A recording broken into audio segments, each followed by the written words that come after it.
আমাদের test but প্রতি 15 দিন পর পর চেঞ্জ হয়। বালুশাহী জিনিসটা চিনেন নাকি? হ্যাঁ। চিনো? মিষ্টি নাম নাকি? মিষ্টি।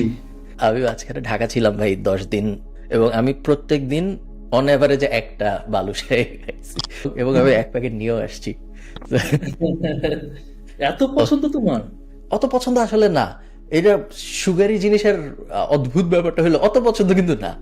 এবং যত যে এই যে তার আগের 1 বছর যে খাই নাই কোনোদিন, কিন্তু তাজ ভাই আমার মনে হয় না যে আজকে একটা বালুশাহী পেলে ভালো হইতো, আমার একবারও মনে হয় নাই।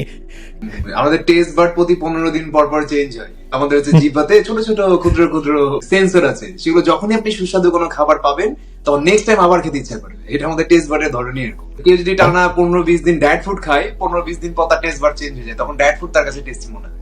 এই কারণে যারা ডায়েট করে তারা ডায়েট কন্টিনিউ করতে পারে, আর যারা করে না তারা কন্টিনিউ করতে পারে না। এটা হচ্ছে ব্যাপার। তাজ ভাইয়ের সাথে কথা বলার একটা মজা আছে। তাজ ভাই